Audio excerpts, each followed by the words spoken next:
gamers, digital warriors, masters of the virtual realm. We are the ones who navigate complex worlds and solve intricate puzzles. We spend hours glued to our screens, battling enemies and conquering challenges. Every click, every move, every strategy counts. And what fuels our epic quests? Caffeine, the magical elixir that keeps us going. That's right, the very same stimulant that wakes us up in the morning also keeps us sharp during those late-night gaming sessions. It's our secret weapon. But is caffeine a gamer's best friend? Or a digital foe in disguise? Let's find out. The answer might surprise you. Caffeine is a drug. It's a stimulant. It affects the central nervous system, making us feel more awake and alert. It's like a power-up in real life.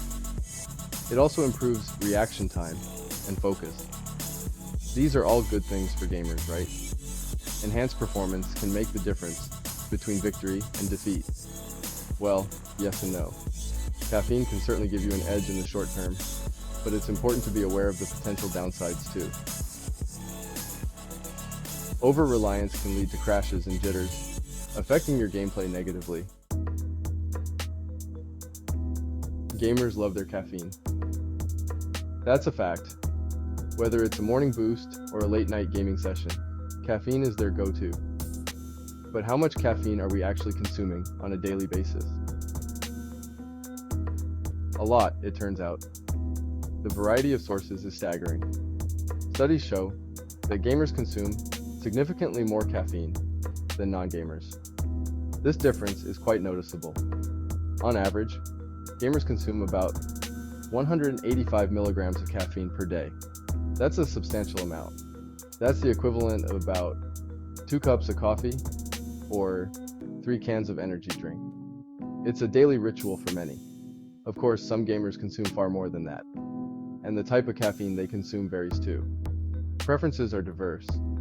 Some prefer coffee, others prefer energy drinks, and still others prefer tea. The choices are endless. Whatever your poison, there's no denying that caffeine is a big part of gaming culture. It's almost a necessity for many. So, what exactly does caffeine do to our brains that makes it so appealing for gamers? In essence, caffeine blocks a neurotransmitter called adenosine. Adenosine makes us feel tired. By blocking adenosine, caffeine makes us feel more awake and alert. This can be helpful for gamers who need to stay focused for long periods. Caffeine also improves reaction time.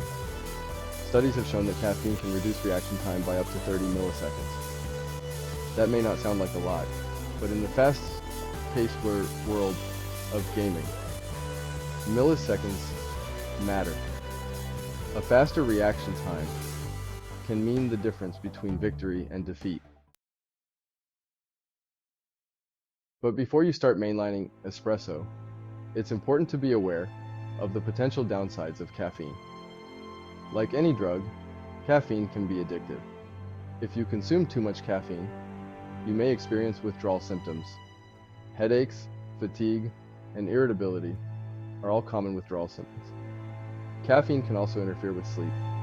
This is bad news for gamers, who often stay up late gaming. If you're not getting enough sleep, you're not going to be performing your best. So, what's the verdict? Is caffeine a boost or a bust for gamers? Let's dive deeper into this. The answer, as with most things in life, is nuanced. Caffeine can certainly give you an edge in the short term, especially during those intense gaming sessions. It can improve your reaction time and focus, making you more alert and responsive. But it's important to be aware of the potential downsides that come with it. Caffeine can be addictive. It can interfere with sleep, making it harder to get the rest you need. And it can lead to withdrawal symptoms if you suddenly stop. The key is moderation. If you're going to use caffeine, do so in moderation, and be sure to listen to your body. Pay attention to how it affects you. If you're starting to feel jittery or anxious, it's time to cut back. Remember, a healthy gamer is a happy gamer. Balance is crucial for long-term success and well-being.